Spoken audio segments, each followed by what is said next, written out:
fait, frère. Moi, je suis pas mannequin, c'est pas mon cas, frère. C'est pas un stream, je suis pas un streamer beauté, frère. C'est pas je lance mon stream pour que les gens m'observent, ils disent putain, il est beau, frère. Et je suis agréable à regarder parce que je suis beau. Non, c'est pas pour ça. Je suis pas là pour ça, ma gueule. Je suis un putain de geek, je suis un nerd. Tout ce que j'aime, c'est manger des cartes graphiques, des clés USB, des Riot Points, tout ça là, moi j'aime bien, frère. Blizzard, tout ça là, tu vois, dès qu'il y a ça en face des yeux, je suis content, frère. Un clavier mécanique, tata, 240 Hz, oui. J'ai pas de nouveaux habits, mais c'est pas grave, j'ai un écran 240 Hz. Je suis un putain de geek, frère, vous voulez pas comprendre.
Permettez-moi de dire que c'est vraiment une mauvaise querelle, une querelle tout à fait déplacée. Le Maroc est souverain.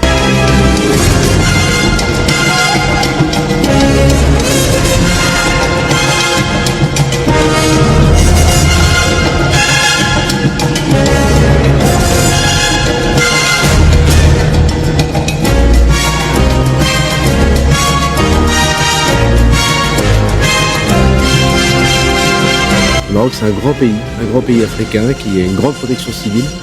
Et s'il pense, et c'est bien normal que d'une manière ou d'une autre, une aide internationale peut être au rendez-vous, la France sera là. Mais on a des moyens qui sont prêts à partir aujourd'hui. Je sais, le président de la République nous a demandé d'y travailler, mais je sais que le Maroc a une grande protection civile et est capable de répondre à ce genre de difficultés tout seul. Il ne faut pas y voir une quelconque raison politique au fait qu'il n'y ait pas de communiqué de presse de la part du gouvernement marocain pour répondre officiellement à l'aide qu'apportait la France. Il faut y voir surtout une question de gestion des besoins d'urgence, de ce que nous pouvons apporter à l'instant T. Je crois que c'est pas un moment pour parler diplomatie internationale, c'est un moment simplement pour être prêt à venir aider, pour en tirer ensuite des conséquences. Mais vous savez, le peuple français est extrêmement proche du peuple marocain. Le président de la République a échangé à de nombreuses reprises avec le roi du Maroc. J'ai eu moi-même mon homologue, encore longuement hier. Tous les contacts sont pris à tous les niveaux. Non, mettons ça de côté. Des gens souffrent, des gens ont besoin d'aide. Nous sommes tous prêts à répondre. Et il faut ne pas mettre de mauvaises Le président de la République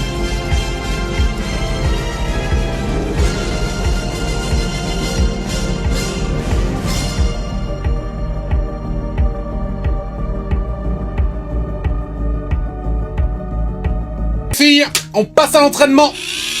Nous sommes en guerre.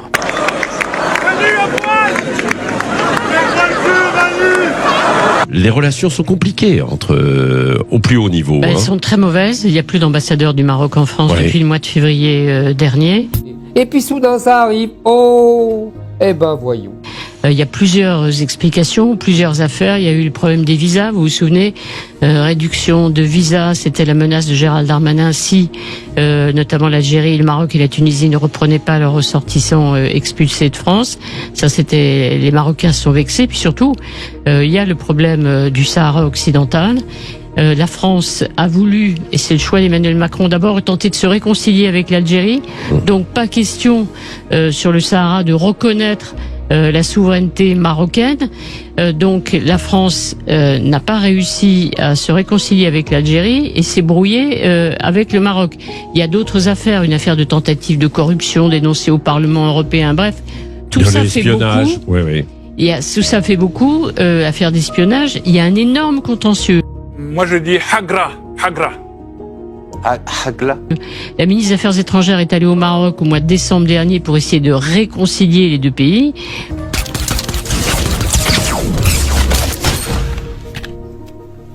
Nous avons une demande d'amis. Mais je m'en bats les couilles, t'as une demande d'amis. J'en ai rien à foutre. On attendait une visite d'Emmanuel Macron. Emmanuel Macron est retourné en Algérie. La visite au Maroc a été annulée. Donc les relations ne sont pas mauvaises, elles sont exécrables. Je pense que le roi du Maroc est fâché avec la France et que beaucoup de pays sont fâchés avec la France depuis que Emmanuel Macron fait une politique qui n'a ni queue ni tête sur le terrain international.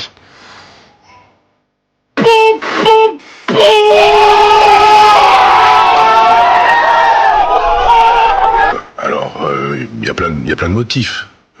Il y a la question du Sahara. Le fait d'exclure la France des pays qui pourraient aider le Maroc dans ce drame absolu, des milliers de morts, le fait qu'on soit exclu, c'est un nouveau coup de griffe terrible.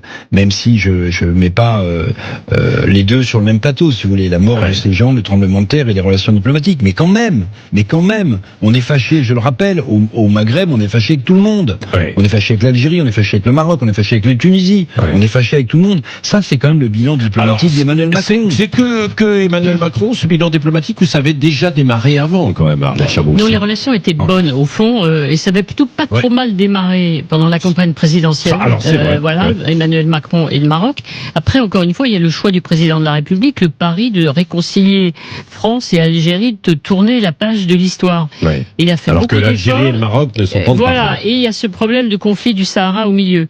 Et le fait de la relation déséquilibrée, effectivement, le choix d'accorder la priorité à l'Algérie, évidemment a fâché le Maroc. S'il y a de bonnes relations avec l'Espagne, c'est parce que Madrid a normalisé ses relations avec Rabat. On a tenté de régler le problème de l'immigration qui est très important. Et puis, il y a cette fameuse reconnaissance de la souveraineté marocaine sur le Sahara occidental, ce que ne veut pas faire la France. Et mais après, je pense que pour parler de ces gestions sponsoriques, le football, il a changé. Et je pense que vous le savez mieux que moi. Je pense que la plupart des gens ici, ils sont dans le monde du foot plus longtemps que moi. Plus exactement, la France est devenue, sans s'en rendre compte, une colonie. Nous sommes devenus une colonie d'une puissance coloniale. Une puissance coloniale qui nous impose sa langue, qui nous impose ses films, qui nous impose ses chansons, qui nous impose son mode de vie, qui nous impose ses valeurs, qui nous impose sa vision du monde, qui nous impose ses guerres, qui nous impose sa géopolitique, et qui par ailleurs détruit nos intérêts les plus fondamentaux. Les États-Unis d'Amérique. Ce sont les États-Unis d'Amérique qui ont détruit Nord Stream. Tout le monde le sait. Et on est dirigé par des lavettes, comme disait quelqu'un que j'ai bien connu, qui était Charles Pasqua, que je parle pas seulement de Macron, toute la classe politique française, Madame Le Pen, Monsieur Zemmour, Monsieur Mélenchon y compris, n'osent même pas dire que ce sont les États-Unis d'Amérique qui ont détruit Nord Stream et qui sont en train d'entraîner l'Allemagne et la France dans un désastre économique sans précédent.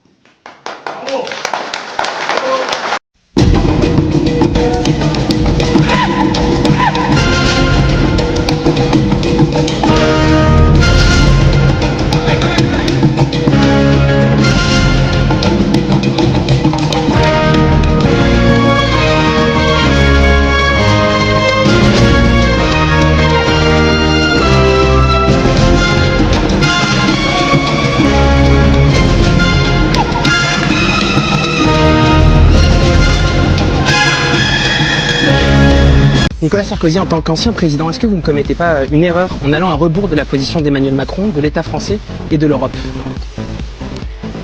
Alors, c'est un sujet très lourd dont il faut parler sérieusement. Figurez-vous qu'il y a 1,5 million de morts au confins de l'Europe. 1,5 million. Dont la plupart, beaucoup sont ukrainiens.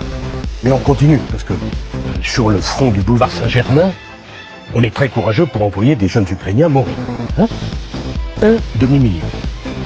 Deuxièmement, sur Poutine, il y a beaucoup de gens qui parlent de lui, qui ne l'ont jamais rencontré. J'ai eu, je crois, peut-être 80 conversations avec lui, dont certaines extrêmement dures. Là, je pose des questions. Pas besoin de me faire insulter, poser des questions. Bon, il est gentil, monsieur, j'ose pas me sortir de sa retraite. Des questions, s'il connaissait quelque chose, ça se saurait. En l'occurrence, je pose la question, est-ce que l'entrée de l'Ukraine dans l'OTAN favorise la paix ou pas? C'est une question noble, c'est pas une question stupide. Ma réponse c'est non. Mais c'est pas une surprise, puisqu'en 2008, avec Angela Merkel, on s'y est opposé. Pourquoi on s'y est opposé? Parce que quand vous agitez la muleta sous le museau du taureau, faut pas s'étonner qu'il fonce. Deuxièmement, est-ce qu'il faut faire rentrer l'Ukraine dans l'Europe? Ça me rappelle l'affaire de la Turquie. C'était magnifique. De Hollande à Chirac, ils étaient tous d'accord pour faire rentrer la Turquie dans l'Europe. Est-ce que ça fait progresser la paix? Non. Parce que si vous faites rentrer l'Ukraine dans l'Europe, vous renforcez l'Europe américaine, puisque les pays de l'Europe de l'Est sont sous domination américaine. Je suis pour une Europe indépendante. Et nous n'avons pas les mêmes intérêts en la matière que les Américains. Posez ces questions-là.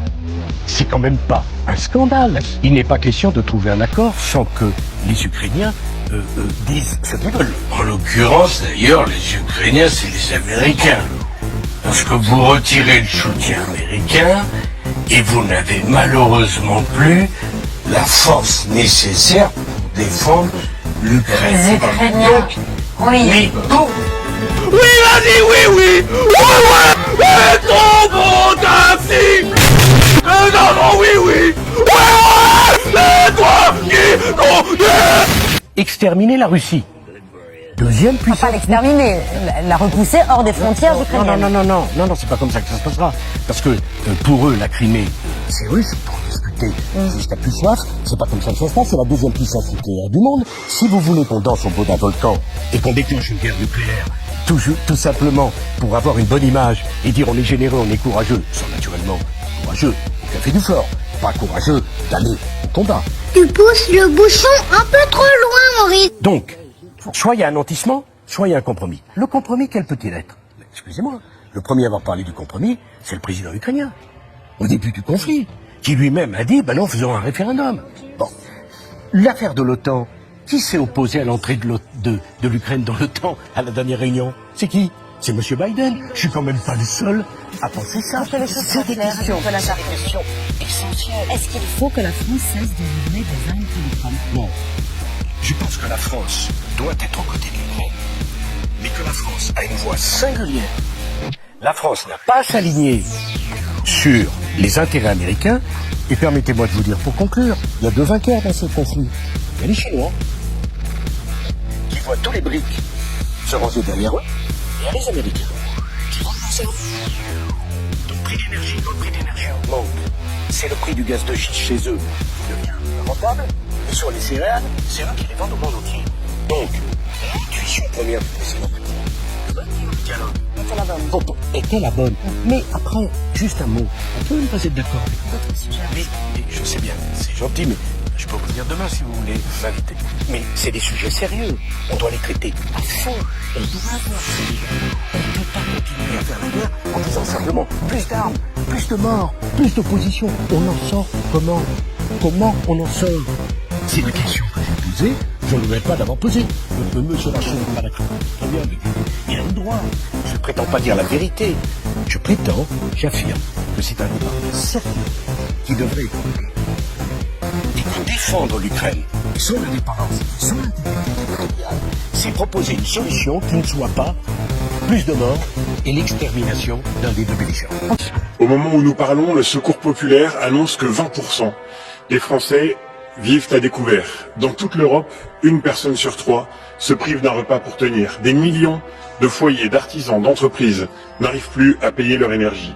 Malgré ce retour de la pauvreté, la Commission n'aura cessé de multiplier les contraintes sur ceux qui travaillent et produisent en Europe. Vous avez longuement parlé d'électricité pour accélérer l'implantation des éoliennes, mais toujours pas un mot sur le nucléaire, pourtant première source d'énergie décarbonée et accessible en Europe. Il a raison.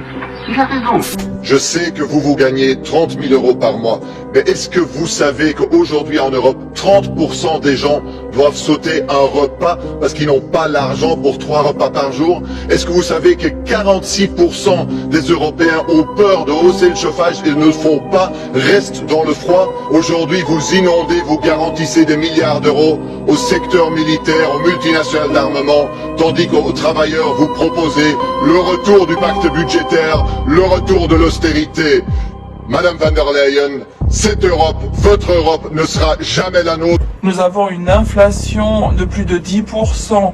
Nous avons eu ces politiques de lockdown complètement folles pendant la pandémie. Nous avons eu des décisions folles concernant l'Ukraine et ce sont les citoyens qui en font les frais. Les Américains s'enrichissent, les Russes aussi. Et donc ici, pour ce qui est du bien-être, c'est un échec sur toute la ligne. Il vaudrait mieux se taire plutôt que de s'auto-congratuler. On a une ennemie en commun. Elle s'appelle Caroline. Tu connais Caroline? Mais oui, chérie. Je la déteste, cette fille. Tu sais que souvent je fais un rêve où je suis habillée tout en noir et je suis à l'enterrement de Caroline. Et à l'heure de voir des larmes sur mes joues, j'ai une grande sueur sur mon visage. Ça, c'est mon rêve préféré. Moi aussi, je rêve de voir Caroline morte. Je déteste cette fille. Moi aussi.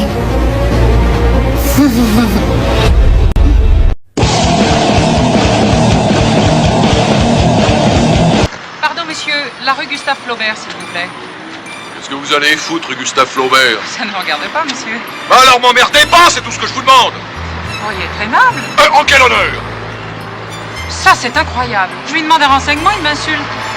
De quel droit vous lui demander un renseignement? Même dans la rue, on peut plus avoir la paix maintenant. Vous veniez nous les briser jusque sur les trottoirs. Je suis dégoûtée parce qu'il y a mieux que toi et que je m'intéresse Julien. Toi, t'es mieux que moi? Bah oui, je suis mieux que toi. Tu t'es vieux ou quoi? On dirait Boostifleur de Pokémon. Y a pas de renseignement, y a pas de rue Gustave Flaubert, y a plus rien. Vous voyez pas que c'est un homme fatigué? À 2 doigts du break? Vous cherchez un incident ou quoi?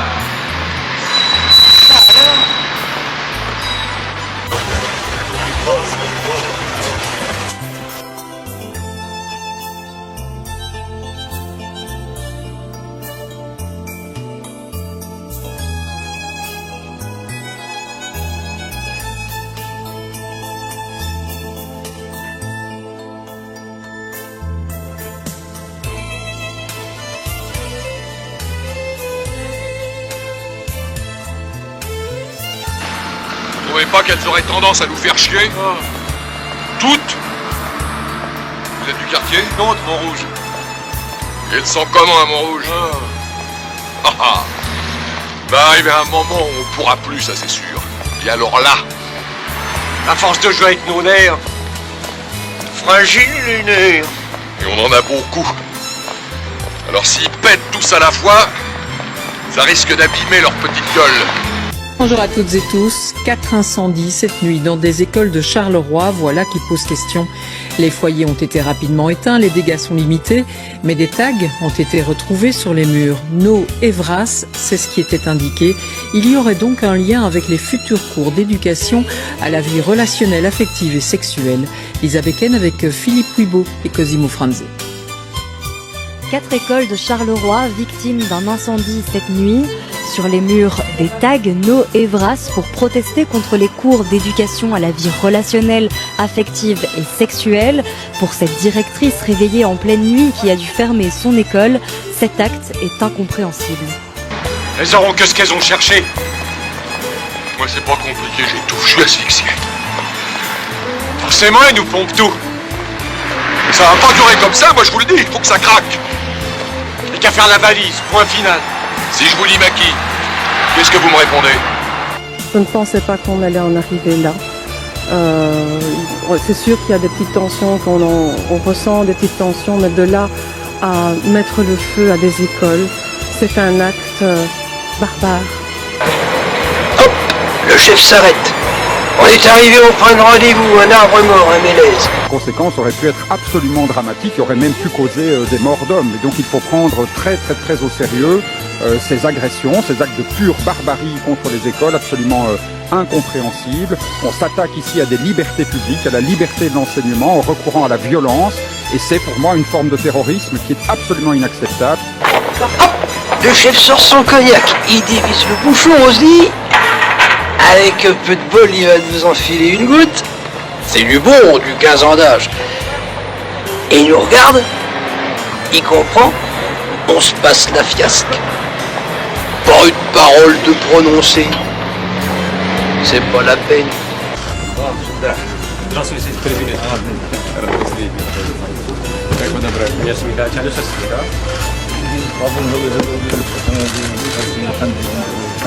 Спасибо, что нас вы заняты, пригласили нас и тепло приняли. А сейчас Россия поднялась на священную борьбу для защиты своего государственного суверенитета и защиты своей безопасности. Противовес гегемонистическим силам, которые противостоят против России. И сейчас мы хотим, чтобы и дальше развивать отношения. Мы всегда поддерживали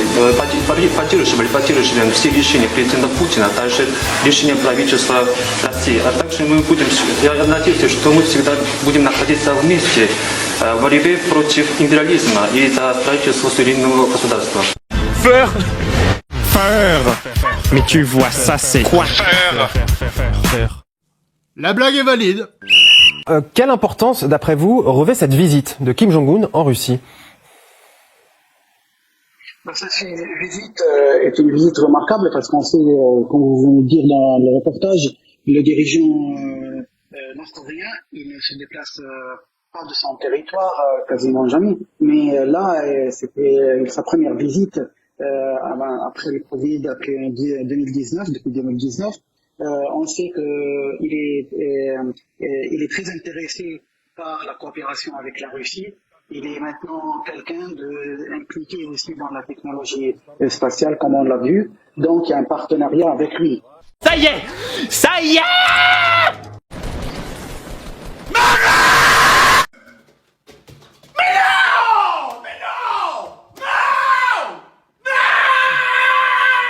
C'est pour se faire plaisir! Mais t'as craqué ou quoi? Bien évidemment, c'est un signal d'échec de l'administration Biden aussi aux États-Unis. Parce que à l'ère de Donald Trump, ancien président, les États-Unis ont commencé avec le Corée du Nord, ils ont commencé les visites la confiance qui a été construite s'est écroulée. Alors que maintenant, le dirigeant nord-coréen, il sait que la coopération avec la Russie, c'est une coopération fiable. C'est une coopération qui sécurise l'intérêt de son pays. Et comme on a vu, l'accueil était très chaleureux. Et il a même montré qu'il est au courant de tout ce qui se passe dans la guerre, dans l'opération spéciale, l'opération militaire spéciale au Donbass. Il a salué l'héroïsme des soldats russes, de l'armée russe, et il a soutenu toutes les décisions du président Vladimir Poutine. Alors, c'est bon, c'est très clair. Il est un dirigeant très clair dans ses propos, dans ses positions, et ne fait pas des manœuvres politiques. Et cette visite-là, c'est une visite qui va résonner très bien dans les coins de la Maison-Blanche, et aussi en Europe, mais spécialement aux États-Unis. Parce que les États-Unis, ils sont maintenant en train de penser comment ils vont faire face à la Chine, comment ils vont faire face avec la Russie, qui a maintenant un potentiel beaucoup plus énorme qu'avant l'opération militaire spéciale en Ukraine, en Donbass. Alors, et maintenant, il y a aussi une alliance qui est faite avec la Corée du Nord. Ça se complique pour l'administration américaine. Et ça montre que la Russie est un pays maintenant qui a beaucoup de cartes à jouer bientôt, s'il le faudra. La Russie a des alliés. Il y a le BRICS, il y a le G20 qui n'a pas pu prendre des décisions et aujourd'hui, cette visite qui montre qu'il y aura une alliance technologique spatiale et aussi, bien sûr, sans le dire, une alliance militaire redoutable, un message très fort pour la Corée du Sud et le Japon. Alors, vous avez souligné que la Corée du Nord trouvait un intérêt dans le développement de la coopération avec la Russie, mais on peut se demander quel intérêt trouve la Russie dans le développement de cette coopération avec la Corée du Nord, qui est un pays beaucoup moins développé comparé à la Russie.